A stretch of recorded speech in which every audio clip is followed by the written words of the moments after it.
Daredevil Born Again is the long-awaited follow-up to the phenomenal 2015 series Daredevil. A very quick recap if you don't know what happened to the original show and where this new show comes from.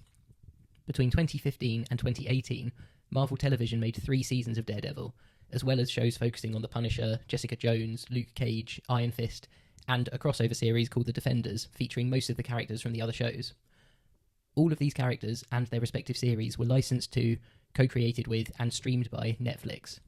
They were well received for the most part by fans and critics, and Daredevil in particular was the crowning achievement of the group. Daredevil Season 3 was a high point, widely considered the best season of TV that the Marvel-Netflix collaboration had ever produced. But then, disaster struck behind the scenes.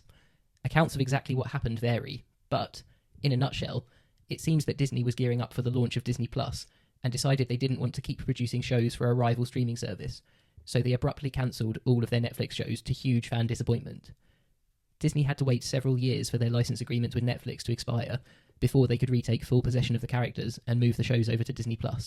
So now, finally, they have created Daredevil Born Again as a direct sequel to the original Daredevil show, 7 years after its untimely cancellation. So, the big question, is it any good? Answer, yes.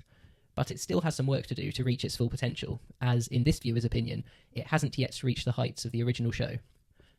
Born Again Season 1 famously went through a number of writers who changed the direction of the series in the course of its production, and as a result, it doesn't quite know what it wants to be. The first episode and the last 2 episodes tell a serialised story that will clearly carry over to Season 2, and focuses on continuing the conflicts between some of the most popular characters from the original series, while the 6 episodes in the middle are more episodic, jumping around between different subplots, introducing new characters, and trying a different format that mostly moves away from the original series. To my surprise, the episodes in the middle actually work better for me, despite the beginning and end of the series being truer to the original show. I think the direction they settled on at the end of the season has a lot of potential, and I'm cautiously optimistic that Season 2 will do more justice to it by giving it a full season to play out, rather than shoehorning it into the space of 3 episodes. Ultimately, both sets of writers do a good job, and the great performances from the lead actors kept me interested despite the inconsistencies in the writing, with Charlie Cox in particular continuing to be absolutely perfect as Matt Murdock. So if you haven't seen this season, I do recommend it, but I also heavily advise that you watch the original Daredevil show first if you haven't seen that either, as both shows are on Disney Plus now. The first show is still the best, and Born Again does eventually end up being a direct continuation of it. This season has some great themes, predominantly focusing on Daredevil and Kingpin, the hero and villain of the original series, as they separately try to leave their superhero and supervillain identities behind, and devote themselves to making their city a better place within the confines of the law.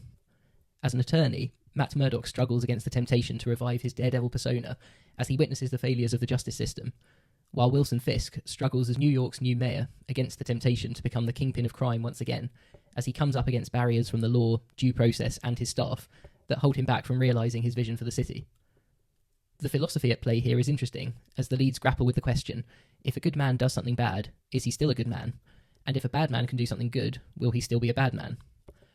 The comparison between them as 2 men fighting their own dark sides is an engrossing and effective storytelling device, but it occasionally bothered me that it makes them seem too similar, when ultimately one is a selfless hero and the other is a murderous madman. Time to get into the detail, so consider this your spoiler warning for both Daredevil Born Again Season 1 and Season 3 of the original Daredevil show. There are several things I don't like about this series. Brace yourself, because this first one might be a very unpopular opinion. I don't think the series needs Wilson Fisk as the villain. I know Vincent D'Onofrio is spectacular in the role, and he was an essential part of the original Daredevil series, but hear me out. Fisk just doesn't feel like much of a threat anymore, because Matt Murdock has already beaten him twice in the original series. He also feels less threatening to me, because his ascension to the office of mayor is quite overtly compared to Donald Trump's ascension to the role of President of the United States. Compared to the President, the mayor of New York is a very unimportant job, so the audience is in a unique position where they are watching an over-the-top comic book supervillain become a politician, and he somehow feels less dangerous than their real-life president. Crucially for me, though, Fisk's presence also retroactively undermines Matt's victory over him in Season 3 of the original show. Fisk went to prison, presumably for multiple murders and for corrupting both the police and the FBI, so surely he should still be in prison. What is he doing back on the streets less than a decade later, and becoming mayor no less? If we had to have D'Onofrio's Fisk back in the MCU as a major villain, I think I'd rather see him in a Spider-Man movie, as Daredevil has already thoroughly defeated him. It's not the character himself I've had enough of, it's him being the main villain. So I did enjoy the moments when Vanessa seemed to be the real villain rather than Fisk himself, and I also enjoyed watching him try to turn over a new leaf as the mayor of New York. I actually would have preferred to see him try harder to be a good mayor and grapple with some moral dilemmas, rather than falling straight back into villainy. For example, when he became aware that there were dirty cops in the NYPD killing criminals, this could have been a really good test of his resolve. Fisk could have had a moral dilemma around whether to share Daredevil's identity with the corrupt cops and use them to hunt him, or try to clean up the police department and bring the dirty cops to justice. Instead, there's no dilemma at all for him. He jumps straight into making them his own personal death squad and sends them after Murdoch. Fisk's villainy accelerates from 1 to 100 at the end of the season, which makes his so-called master plan feel like it comes out of nowhere after a season of watching him seemingly trying to improve himself. It's clear that the show's newer writers want to continue his villainous story to make it feel more like the old show. I'm not completely opposed to this, but, like I said, I personally found it more interesting watching him try to change for the better, and if they were going to go in this direction, it would have felt more natural if they'd built to it throughout the season. Fisk actually has a line in the final episode. I ran to save the city, but opportunities present themselves. Which I interpreted to mean, I didn't actually plan this, but this is the moment we are officially throwing out the old writer's ideas and turning me back into a supervillain. This makes the ending a little unsatisfying, but it does give me hope that the writers will be able to make Season 2 more focused on telling the story they actually want to tell. My next issue with Born Again is the lack of development it gives its supporting characters, especially Matt Murdock's new love interest, Heather Glenn. I really don't like Heather, but to be clear, I blame the writers for that, not the actress. In the original Daredevil show, Matt's previous romantic partners had a lot more personality, and they had a much bigger impact on him as a character. He is defined by his inner conflict as a good man whose trauma has created a dangerous dark side. In the old show, Claire Temple was an ally and confidant who helped him as Daredevil when no one else knew about his dual identity, and who also challenged him morally. Elektra Natchos encouraged Matt's dark side, threatening to tip the balance within him, and Karen Page, by contrast, gave Matt a reason to try to be the best version of himself, but then turned out to have a dark side of her own that made her a deeper and more rounded character. Heather, meanwhile, just seems to be here to have a contrived conflict with Matt over the issue of vigilantes. Her beliefs and motivations make very little sense.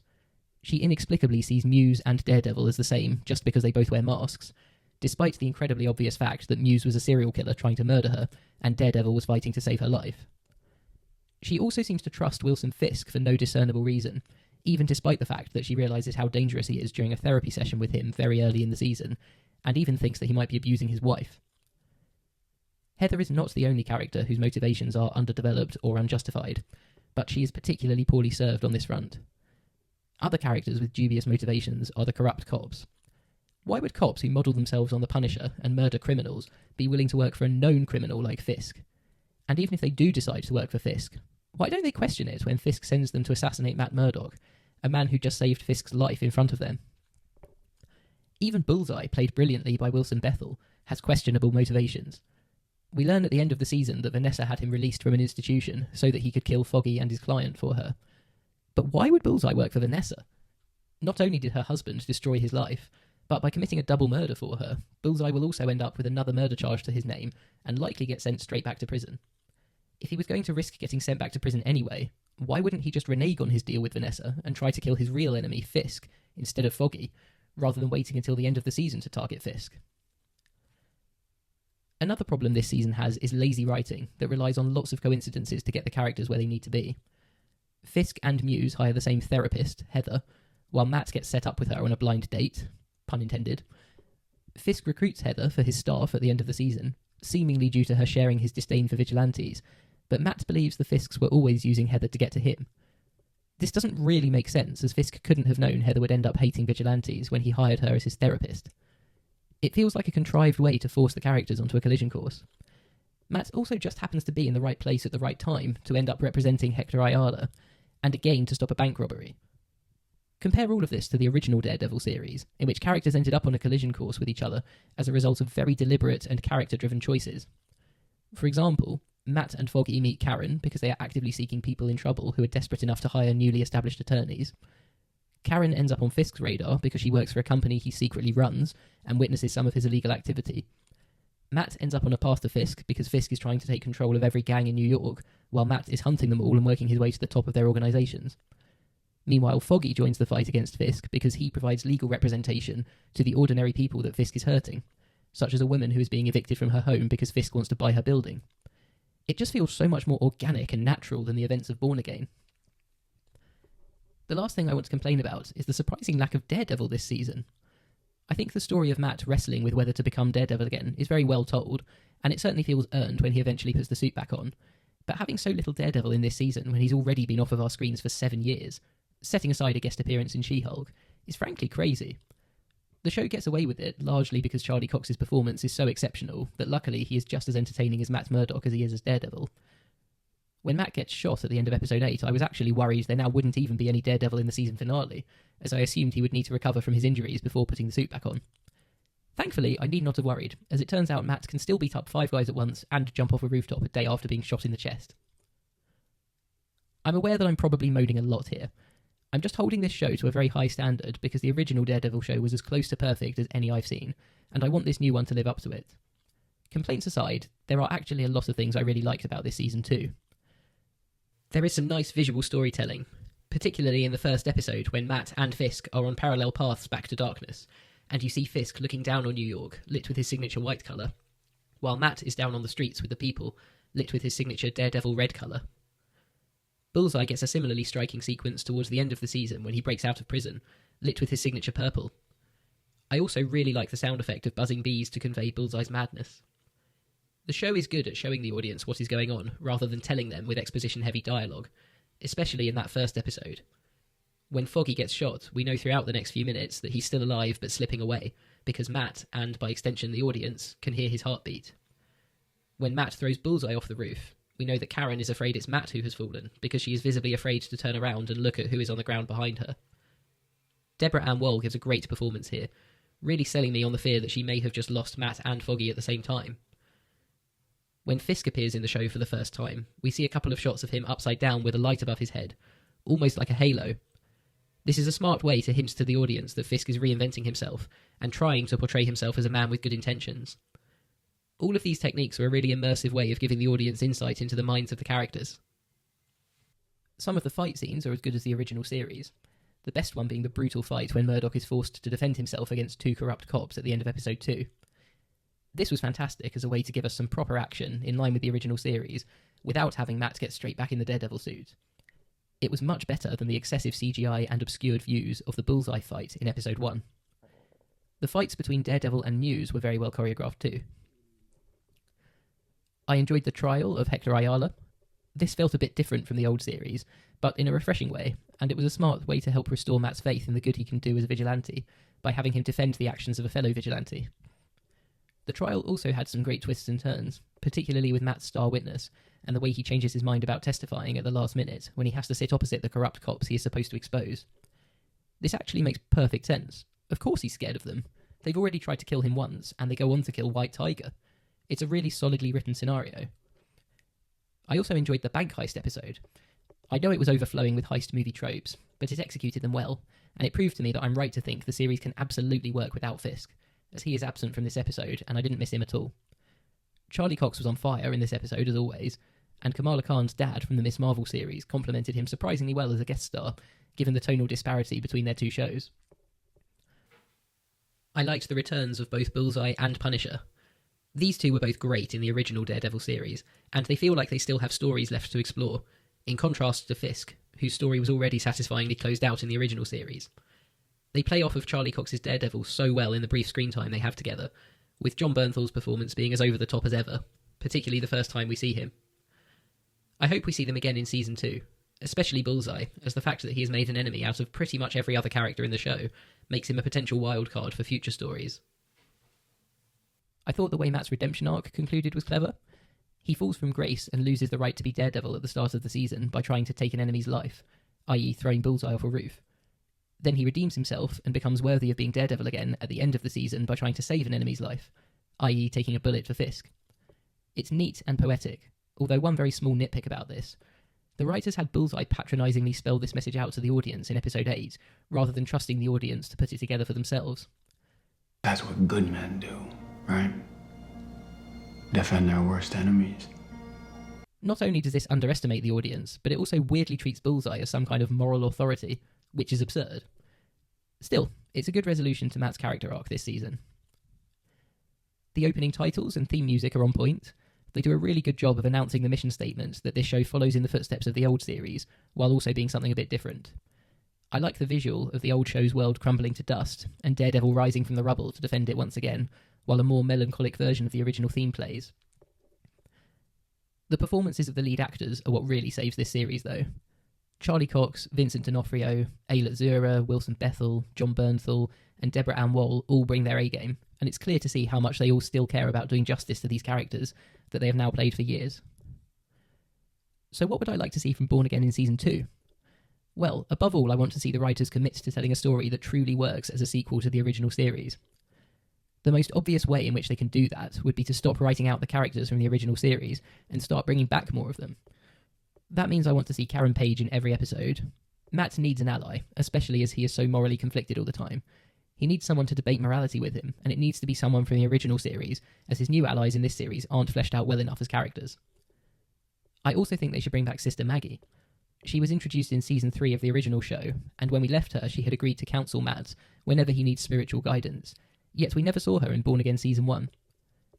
Given Matt was attacked in his own home at the end of this latest season, and his home was blown up in the process, he could need allies like her more than ever in Season 2. She and her church can protect Matt now that he's homeless, injured, and may have had his identity exposed to the corrupt cops. They could even bring back the rest of the Defenders. It wouldn't make sense for these characters not to get involved in taking down Fisk's corrupt cops and ending his martial law. To be honest, I was convinced they were going to appear in the final scene of Season 1, when Karen escorted Daredevil into Josie's bar to meet some allies who want to fight Fisk with him. I was disappointed when the doors opened and I didn't see Jessica Jones, Luke Cage, Iron Fist, or any of their supporting characters. One of the challenges of building such an expansive shared universe is that it becomes hard to justify when other characters aren't involved. Even Spider-Man should really be there.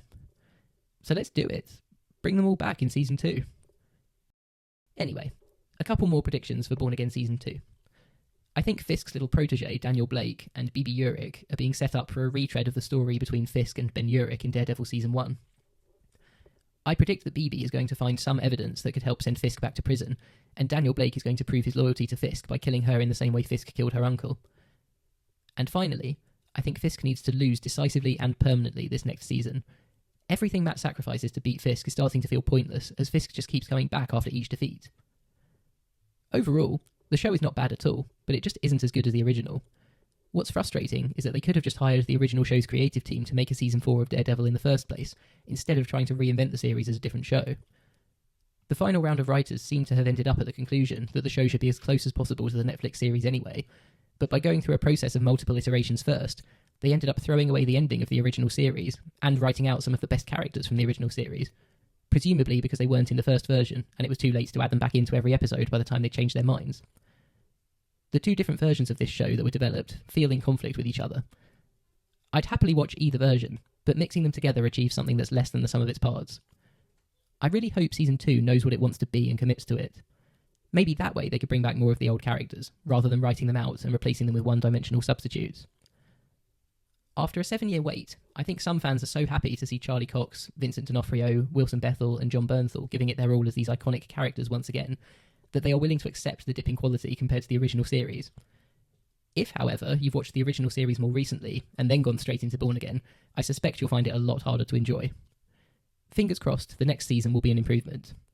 I do, however, fear that there is nothing satisfying the writers will be able to do to end Wilson Fisk's storyline.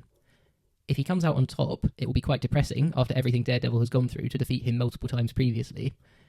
If he goes back to prison, it will feel hollow, as he should have already been there this whole time anyway, after the ending of Daredevil Season 3. And if he dies, I'll be relieved to see the back of him, as Daredevil thoroughly deserves his victory over Fisk, and to be able to move on to other stories and villains. However, part of what made the ending of Daredevil Season 3 so powerful was the fact that Matt finally defeated Fisk without having to resort to ending his life. That was Daredevil's true victory over Fisk. He was able to beat him without sinking to his level to do it. Having Fisk die now would undermine that extraordinary ending even further. Daredevil Born Again is entertaining. There are some good elements throughout this series, and the main cast are so good that it's worth watching if only for their performances, especially Charlie Cox in the lead, who wears Matt Murdock like a second skin at this point. But it is not in the same league as the show that came before it, which remains to this day one of, if not the best superhero TV show ever created. Like and subscribe if you enjoyed this video, and please keep an eye out for the next one. What did you think of Daredevil Born Again Season 1? If you have any thoughts about the series that you'd like to share, drop something down in the comments, whether you agree with my thoughts, disagree, or want to call out an interesting point that I missed. Because ultimately, you will have your own relationship with this series. I am just a third reel.